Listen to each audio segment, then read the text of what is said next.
Just ahead on CTV News. The county council squabbles after millions in nonprofit grants are rescinded. Plus, a firefighter shortage in the county puts public safety at risk. And lawmakers take a stand to protect consumer safety. Those stories and more on CTV News, starting now.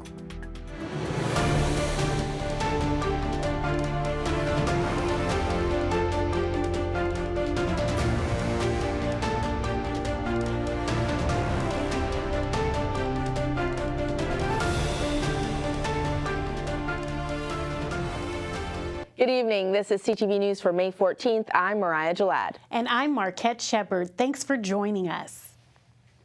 Dozens of nonprofit organizations in Prince George's County are trying to figure out their next move. This comes after County Council Chair Ed Burrows rescinded nearly $2 million in grant funding that had been awarded last fall.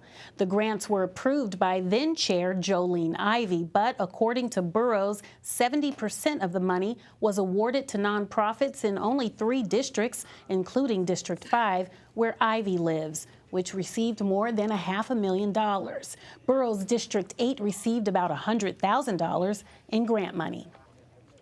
3 council members got nearly 70% of the entire fund for their priorities. What does that mean in practice? That means that if you live in District 8 and you are a senior citizen and you need rental assistance, I have no money to support you. That's what that means. If you are a youth leadership group in my district that's working to save our young black and brown boys, that means that all of your funding for field trips was cut. And we need to keep the focus on the nonprofits that are doing great work. If anyone, I think that the council members who have served before understand that we need to look out for the whole county, not just our districts. And so when I quickly looked at the list that we just saw, these council members had been putting things on the list that cover the whole county. So it makes sense that they were allocated. Councilmember Ivey motioned to reverse Burrows' action, but no one seconded the motion to advance it. Brace yourself, this wet weather isn't going anywhere. In fact, some areas may see even more flooding. Due to the heavy rainfall and flooding from Tuesday, Allegheny County closed schools for students and teachers today. Forecasters say showers will continue into tonight and with a possibility of thunderstorms before 2 a.m. On Thursday, rain will remain in our region with likely thunderstorms after 12 p.m. Meteorologists anticipate showers will continue through Saturday. There's growing concern tonight about fire and EMS response times in Prince George's County. The fire department is still short-staffed, and a report says that it's putting public safety at risk. The study comes from the county's Professional Firefighters Union, and it reveals 9.5 minutes is the average response time. That's more than 5 minutes over the national standard. Union President Grant Walker tells CTV News that when seconds count, that can mean the difference between life and death. It's not getting any better. According to their own budget documents, we've gone from 1% vacancy rate 4 years ago to 13% now. That's moving in the wrong direction. The reality is that we shouldn't be waiting for someone to lose their life for us to take action. Now the union says the problem hasn't gone away and the risks are only growing. Maryland Attorney General Anthony Brown is back in court suing the Trump administration, this time over the administration's threat to withhold billions in federal funding if states fail to enforce Trump's immigration orders. Brown has joined 19 other attorneys general in filing 2 lawsuits to protect funding for emergency services and transportation infrastructure. The suits target FEMA and the Departments of Homeland Security and Transportation. Brown argues that forcing states to cooperate with federal officials in the enforcement of federal immigration law is a violation of states' rights to choose how to deploy resources in their states. Meantime, Maryland will become the first state to fund a program to pay for abortions using money collected from a surcharge on insurance plans sold under the Affordable Care Act. This is regardless of a patient's insurance coverage under a measure signed into law Tuesday by Governor Wes Moore. The law will make about $25 million available when it takes effect July 1st. It's estimated to make about $3 million available annually in future years. A political fight is boiling over at the federal agency designed to keep Americans safe. Connecticut Senator Richard Blumenthal is accusing the Trump administration of trying to dismantle the Consumer Product Safety Commission and illegally firing Democratic-appointed commissioners to take control. From toys to toasters, the CPSC is the agency that handles product recalls. It also tracks injuries and shields families from everyday dangers. Blumenthal stood with Senators Amy Klobuchar and Chris Van Hollen and consumer advocates and the recently ousted commissioners. All are warning this isn't just politics, but a direct threat to every household. These commissioners objected to the president destroying an agency that saves lives. You may think that's an exaggeration, but it's the straightforward, simple truth. For the last several months, the agency has been really spinning its wheels, trying to respond to executive orders and White House directives that at best wasted the agency's time and at worst undermined the agency's mission. We will be absolutely certain that if they end the Consumer Product Safety Commission as we know it, and these commissioners are not restored to their jobs, and I have a feeling that they ultimately will be, then you move it into HHS, and guaranteed we will see more needless deaths and injuries, and that will be on Donald Trump's head. Democrats say they'll push back in court and in Congress to keep the CPSC independent. And the 2025 budget reconciliation package House Republicans are currently working on would officially terminate Direct File. That's the free online tax filing platform the IRS has been running for the past 2 years. Just days after this past tax filing season deadline, reports said the Trump administration planned to eliminate the program. Under the bill, the Treasury Department would launch a task force to replace the current system with a public-private partnership between the IRS and private sector tax prep services. And you're watching CTV News. I'm Mariah Jalad. And I'm Marquette Shepard. Still to come, Starbucks workers nationwide are protesting. After the break, find out why a local location is pushing back. Statistics show that roughly 20 veterans die by suicide every day in the United States. And each day, over 1,000 dogs are euthanized in shelters across the country. Canines for Warriors is the leading nonprofit organization providing highly trained service dogs to veterans with PTSD and other invisible wounds of war. Hannah and I, since we've been together, we have done so much. There's nothing I won't do now as long as Hannah's by my side. Without Hannah, I'd probably still be stuck in the living room with the curtains drawn, with my back to the wall, with probably a gun on my lap. Anybody watches this, what they can take away is that there's help out there. The majority of service dogs from canines are rescues, and with each pairing, 2 lives are changed forever. We rescue the dog rescues the warrior. To learn more about how Canines for Warriors is saving lives at both ends of the leash, please visit caninesforwarriors.org. Hey. Hey, we need a change. Yeah. Remember when we talked about becoming Milton Hershey Schoolhouse parents? Well, what do you think? Did you see this? Kids, we're moving to Hershey, Pennsylvania. Will we go to school here? You'll go to a local school, but we'll be living on campus with the students whose lives we'll be helping. We'll have new friends? Yeah, we'll have a whole community to help us along the way, too. We'll have the opportunity to help others together.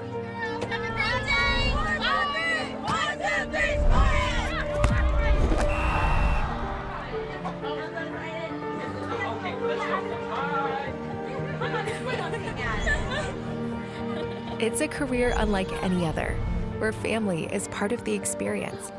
Become house parents at Milton Hershey School. Welcome back. Prince George's Fire Department tackles a townhouse fire in Laurel last night. This was the scene at the 11300 block of Laurel Walk Drive, with flames coming through the roof. The call was later updated to a second alarm fire. Luckily, the fire was put out and no one was injured. The cause of the fire is still under investigation. Prince George's police are searching for a suspect involved in a fatal shooting Monday night. The gunshots were fired in Clinton at the 9800 block of Piscataway Road. Officers arrived on the scene shortly before 10 p.m. and found a 30-year-old Anthony Dawson in a parking lot, suffering from a gunshot wound. Dawson was pronounced dead on the scene. A $25,000 reward is being offered for information leading to an arrest and indictment in this case. Anyone with information is asked to call 301-516-2512.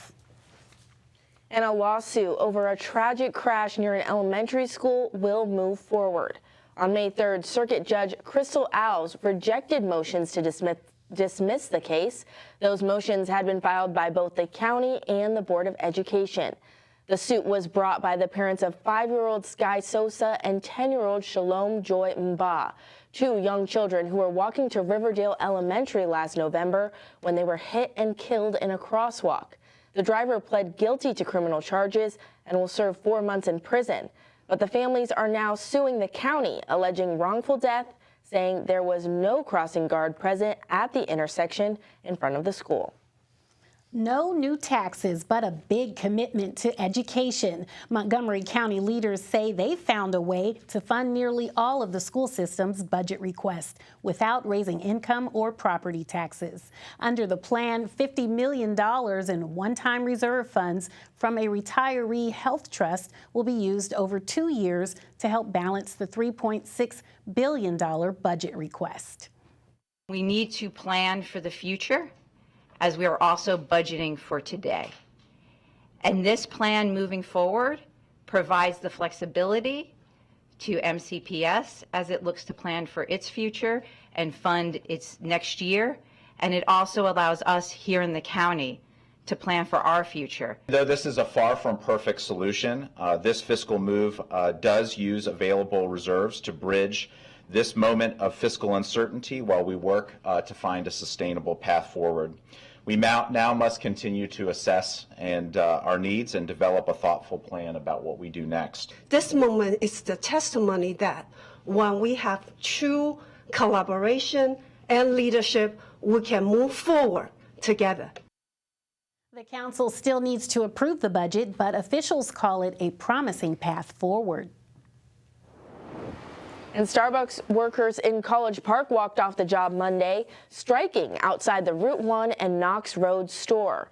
The protest was part of a nationwide effort led by Starbucks Workers United, calling out unfair labor practices, low wages, and unjust firings.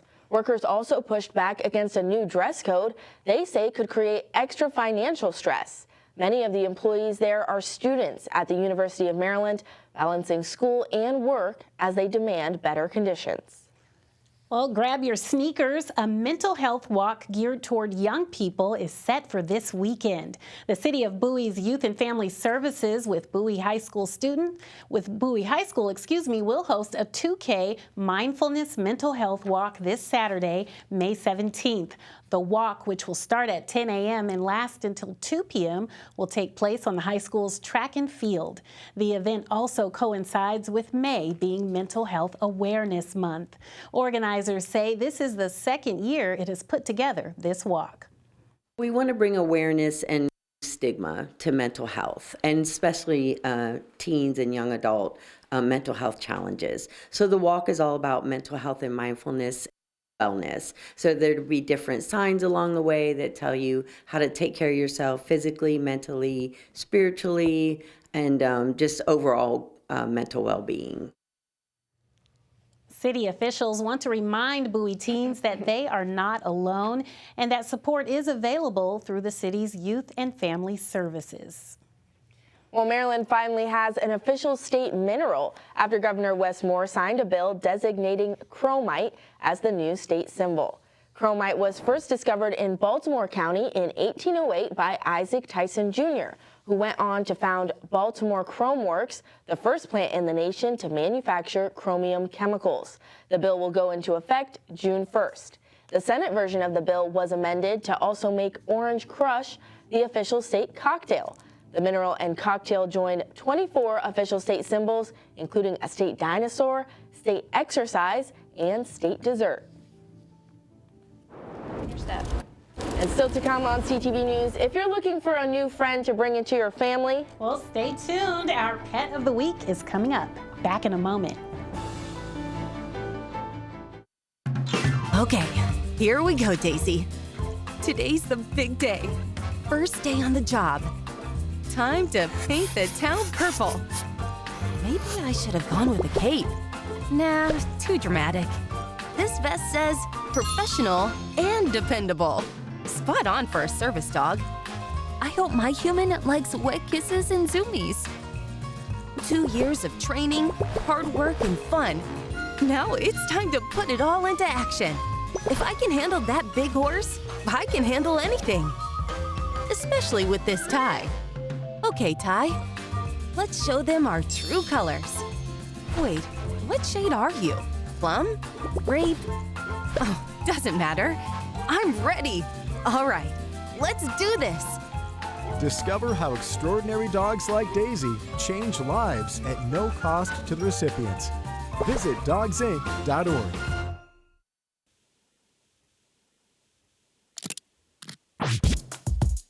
Constant elevation causes expansion. It's one of my favorite lyrics that I used to play constantly, back to back. It means elevating yourself through the knowledge and connecting with others to expand who you are today to who you want to become. To elevate myself, I graduated college, built a business, and I coach young people on and off the field. I dreamed of a global life. The more I participate in Rotary, the more I see, the more I can do.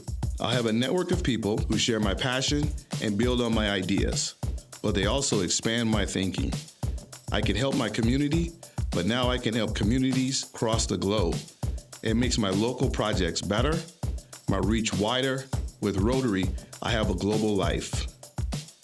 When you see more, then you know more is possible. Inflation rates in Maryland slowed in April, hitting its best mark in over 4 years. The Consumer Price Index showed prices rose 2.3% in April from a year ago, down from 2.4% in March. That's the lowest 12-month inflation rate since February 2021. Inflation in Maryland is still above the national average, but the report shows the Trump administration's tariffs haven't yet impacted the prices of many items. And listen up, pet owners, as we get into the warmer months and start spending more time outside, dog owners should stay on the lookout for ticks. Maryland veterinarians say ticks can be a threat year-round, and they can carry serious diseases in this region, including Lyme disease. They even say Maryland is the epicenter for Lyme disease. Vets say the best ways to keep your dog safe from tick-borne diseases are oral preventative medications and tick collars.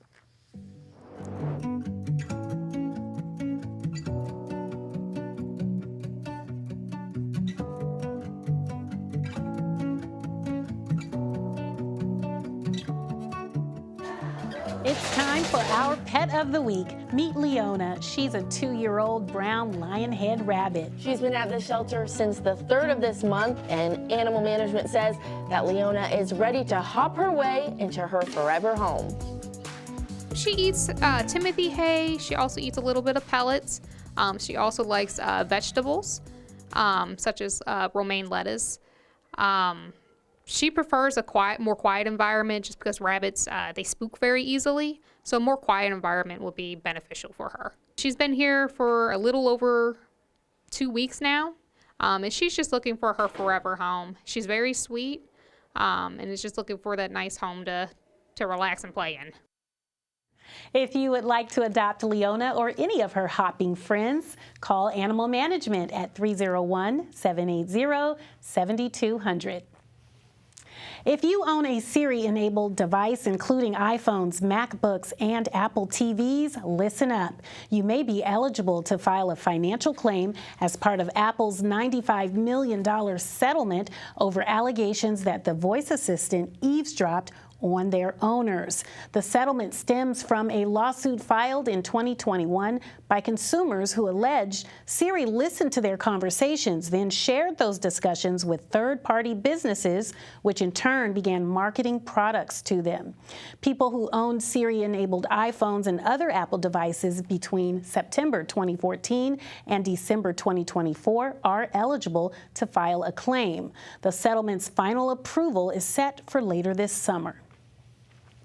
And if you love going to the movie theater as much as I do, well, you're in luck. A popular theater chain is slashing movie prices just one day a week. AMC Theaters will reduce movie ticket prices by 50% on Wednesdays beginning July 9th. The catch is that you must be an AMC Stubs member. This initiative only applies to adult movie ticket prices. Officials say this effort is to make the movie-going experience more affordable. For more details, visit amctheaters.com/AMC Stubs. And still to come on CTV News, we have the Wednesday Sports page. That's right, and we're talking the upcoming NFL schedule and that devastating Nats loss. Back in a moment. Food. We all need it to survive. And yet, did you know we waste as much as 40% of all the food we produce? You might be thinking, hey, I don't waste food, I eat my leftovers.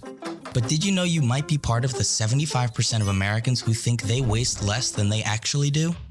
Americans toss out more than $382 billion worth of food annually, costing an average family of 4 at least $1,500 each year. And your bank account isn't the only thing that's taking a hit. Did you know? Some of the biggest impacts of food waste occur before the food even hits your plate. Each year, millions of acres of wildlife habitat are plowed over, and billions of gallons of water are guzzled up to meet production demands for food that never gets eaten. Doesn't make much sense, does it? But did you know nearly half of all food waste occurs at the household level, which means there's a lot we can do to reduce all this waste to help wildlife and your wallet. Eating leftovers is great, but things like freezing food that you can't eat right away, donating surplus food within your community, and better understanding food date labels can have an even bigger impact and spread the word that food should never be trash. Visit us at wwf.earth/foodwaste. What if protecting penguins could help us save pumas? I'm National Geographic explorer Pablo Garcia Borboroglu, and that's exactly what I do. Penguins are a keystone species. When we protect them, we save so many other animals in the sea and on land. National Geographic Society celebrates all of its global explorers who are inspiring us to protect marine species like penguins.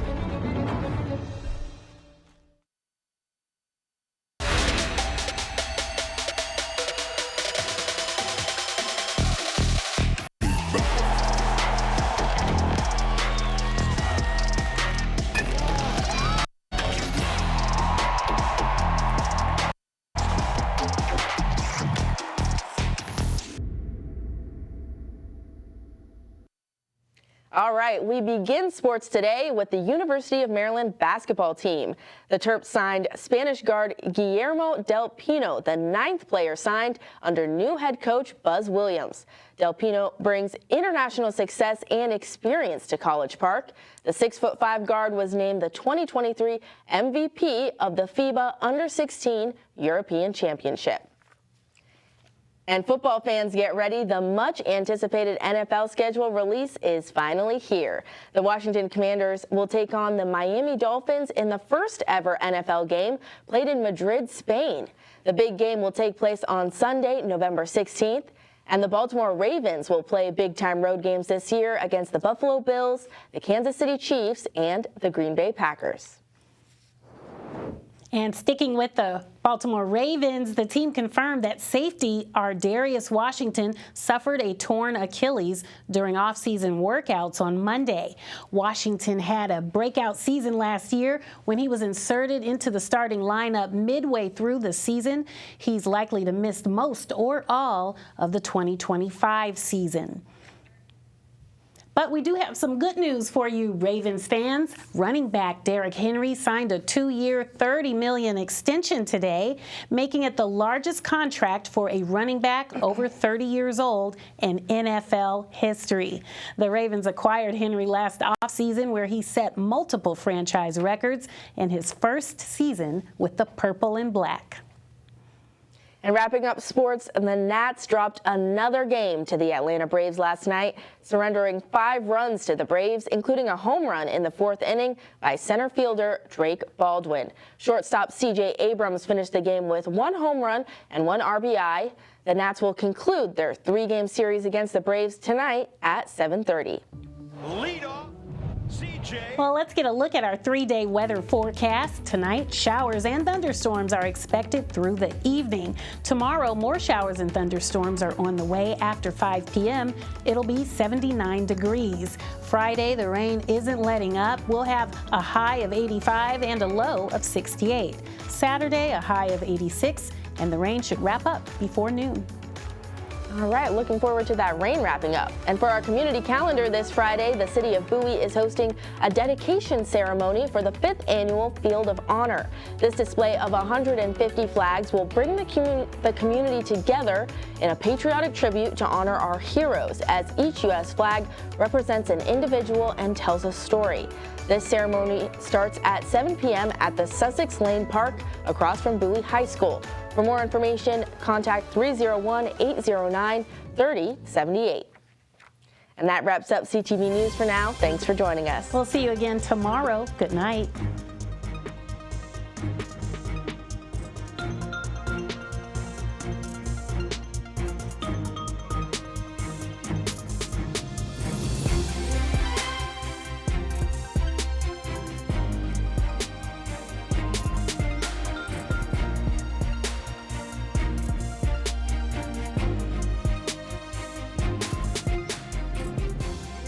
Hi, I'm Monica McNutt, host, basketball analyst, and reporter at ESPN and MSG Networks covering the New York Knicks in New York.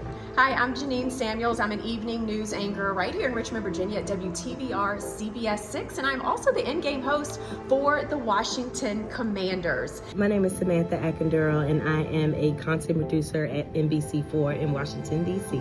And I gotta be honest, I don't know if those things or that little statue would have been available to me if not for the opportunity that Prince George's Community Television gave me. My journalism career actually started at CTV News in Prince George's County. I have been a part of CTV News, the CTV News family, for many, many years. Goes way back to my senior year in high school at Suitland High School. The skills, the knowledge, and the teaching that I was able to absorb at CTV News was invaluable in me being able to eventually go from being a freelancer to a full-time news anchor. As a Prince George's County native, that was an incredible training ground for me to cover the community that I grew up in and get valuable reps that would help power me to the next step of my career. CTV is able to focus on those local stories, the ones that impact Prince George's County and Montgomery County. We're able to really dig deep into the community and the lives of everyone that watches CTV News. CTV is home to me. It truly breaks my heart to hear that it may have to close its doors. This is a valuable resource, not just for the people that go through as journalists, but also a valuable resource for the community. I am here to offer my support to continue funding and supporting Prince George's County Community Television, CTV News. I cannot reiterate enough how powerful that space was to help a little black girl like me from Prince George's County to go on and pursue my dreams and achieve them, honestly. I really, really hope the decision to close those doors is reconsidered, because Prince George's Community Television is an absolute asset to the community and to the people that are able to come through those doors to hone their craft. Thank you.